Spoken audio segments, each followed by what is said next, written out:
A gente segue aqui com a Agrotarde. Vamos voltar a falar um pouquinho aqui sobre toda essa questão da gripe aviária. Chegou a hora da gente saber como o mercado de proteínas, com foco no mercado de carne de frango, tem se comportado aí, né, por conta dessa confirmação do caso de gripe aviária no Brasil.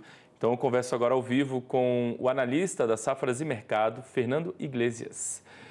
Fernando, boa tarde para você. Seja bem-vindo com a gente, tudo bem? Boa tarde a todos. É um prazer estar aqui no AgroMais em uma nova oportunidade e vamos atualizar sim esse ambiente que nós vivemos em relação a esse foco de influenza aviária pela primeira vez em uma granja comercial aqui no Brasil. Muita coisa para falar hoje. Fernando, vamos lá. Em 2024 a gente teve aí o registro de Newcastle, né, no Brasil. E aí a gente conseguiu ter uma noção de como as coisas poderiam acontecer num eventual caso de gripe aviária. O mercado se comportou de uma maneira diferente do habitual, é claro. Hoje, o mercado tem reagido de forma parecida ao que fez naquela ocasião ou tem reagido de outra forma? É importante a gente mencionar aqui que quando nós comparamos os protocolos de doença a doença, eles existem diferenças, né? Mas de qualquer forma, como nós não temos um parâmetro de comparação, porque esse foco de influenza aviária em granja comercial é algo inédito, nós podemos usar ali aquela ocorrência de Newcastle no ano passado como uma base de comparação. A consequência inicial que nós observamos foi uma queda ali abrupta das exportações, em torno de 15% de queda no comparativo com o mês de agosto de 2023. Agosto de 2024 foi o período em que as exportações declinaram, né, agressivamente, e o mercado atingiu o seu pior resultado de exportação no ano, com 370 mil toneladas de carne de frango embarcadas. No mês de setembro, logo na sequência, o Brasil conseguiu o seu melhor resultado do ano, com mais de 470 mil toneladas sendo exportadas. Qual a conclusão que nós podemos chegar aqui? Que o produto que ficou represado ali em 2024, ele foi disponibilizado logo na sequência, após esse processo de reabertura, e o que justifica esse comportamento, esse resultado tão positivo das exportações. Em relação a preço, os preços também caíram. Os preços em São Paulo aí caíram de R$ 6,50 o quilo para R$ 6,30 o quilo, durante o período ali em que a carne de frango estava impossibilitada de ser exportada, e isso também deve acontecer agora. Nós devemos ver declínios de preço, mas não de uma maneira contundente, de uma maneira agressiva. O que deve acontecer realmente é a retração das cotações, mas ainda assim, os frigoríficos mantendo o produto em estoque, mantendo os produtos ali em câmara fria, container frigorífico, isso vai minimizar, vai mitigar os efeitos desse período de embargo, desde que nós não tenhamos mais focos em granjas comerciais aqui no Brasil. Pois é, a gente entra agora nesse período, né, exatamente de vazio, digamos assim, 28 dias aí para que o fluxo normal de comércio seja restabelecido, claro, se nenhum outro caso for confirmado nesse tempo. Desde a confirmação do caso até o fim desse período, há um espaço de tempo suficiente para o mercado interno enfrentar aí uma super oferta de carne de frango e, a partir disso, reflexos, por exemplo, de preço para o produtor, mas também para o consumidor? Ou não há um espaço muito pequeno de tempo para esses reflexos de fato acontecerem no meio, quando a gente pensa numa questão mais interna? Bom, o risco de super oferta ele parece pequeno nesse momento.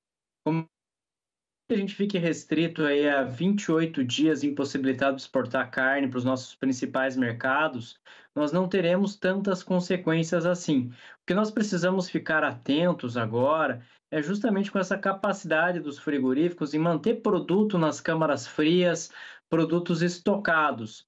A grande questão é que, se de fato começarem a surgir novos focos da doença em granjas comerciais, o período ali em que o Brasil vai ficar distante do mercado aumenta. Então, aí aumenta a possibilidade de que esse produto também seja disponibilizado aqui no nosso mercado interno. Então, nós temos investigações em granjas comerciais em andamento em Santa Catarina e no Tocantins, e, lógico, o resultado dessas operações, né, dessa testagem, né, dessa investigação, vai ser fundamental para ter um entendimento de como que esse mercado vai se comportar nas próximas semanas, nos próximos meses. Então, ficar muito atento à ocorrência de novos focos ou não, esse que vai ser o fiel da balança que vai determinar uma rápida retomada das exportações ou se nós teremos aí maiores desdobramentos, maiores problemas aqui para o nosso mercado doméstico. Os mercados de outras proteínas, suína, bovina, eles ficam de olho em toda essa movimentação no mercado de frango aí, da carne de frango, para eventuais reflexos também nos preços dessas outras proteínas? Sem dúvida, isso gera pontos de atenção na cadeia da carne. Nós temos que lembrar aqui o seguinte: a carne de frango ela é mais consumida pela população brasileira. É uma proteína de altíssima qualidade, de baixo custo, né? E como várias autoridades já mencionaram aqui, eu também vou reforçar isso: o consumo de produtos avícolas aqui do Brasil é extremamente seguro e recomendável. Então, o que nós precisamos acompanhar, lógico, quando nós olhamos em relação a preço, mais uma vez aqui vale mencionar que conforme os preços da carne de frango são mais competitivos que as demais, isso vai direcionar boa parte da demanda do consumidor brasileiro para essa proteína de maneira natural. Isso vai influenciar, vai afetar aí o consumo das proteínas concorrentes, exemplo da carne bovina e da carne suína. Nós vimos isso com muita intensidade nos anos de pandemia e agora, mais uma vez, isso pode estar presente no mercado brasileiro, isso pode acabar acontecendo em função dessa característica de uma maior competitividade da carne de frango. Agora, pensando daqui para frente também, eu imagino que fica um aprendizado, ou pelo menos uma dica aí, né?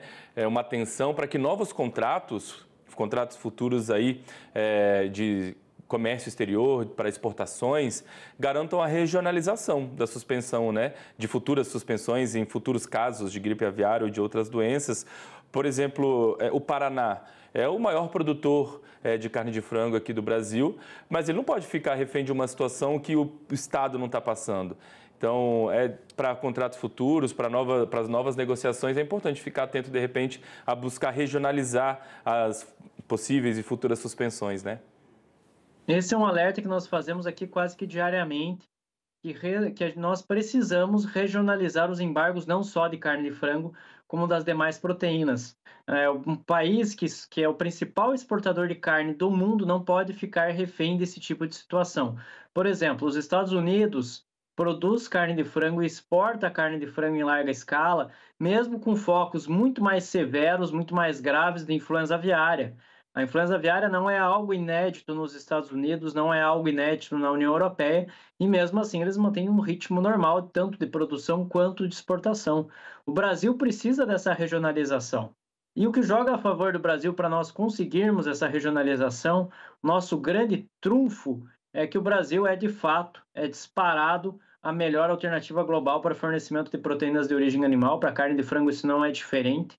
Não por acaso o Brasil hoje tem quase 40% da corrente de comércio global da carne de frango. De cada 10 quilos de frango que é exportado no mundo, 4 é aqui do Brasil. Então essa necessidade de reabertura também deve atingir os nossos grandes importadores, os nossos grandes consumidores de carne de frango. Sem o Brasil, eles não vão ter como se abastecer. Isso pode gerar, inclusive, aumento dos preços, pode gerar ali questões que envolvem uma insegurança alimentar de determinadas regiões. Então, há uma necessidade de compra de produto aqui do Brasil. Buscar essa regionalização é o próximo passo aqui para o setor carnes brasileiro, para que a gente consiga manter fortes ritmos de exportação, mesmo diante de problemas sanitários. O resto do mundo já tem essa regionalização, o Brasil também precisa conquistar isso, para que, de fato, a nossa posição não seja ameaçada e consigamos aí manter ritmos fortes de exportação, mesmo aí com desafios sanitários. Muito bem, Fernando. Quero agradecer a gentileza de mais uma vez ter conversado com a gente. Vamos ver aí as repercussões ainda nos próximos dias e com certeza voltaremos a conversar sobre essa questão aí numa nova oportunidade. Bom fim de semana para você. Bom, é sempre um prazer participar aqui no AgroMais. Espero que na próxima semana possamos aí dar boas notícias para o nosso telespectador. Até lá. Um grande abraço a todos. Valeu. Agora são 3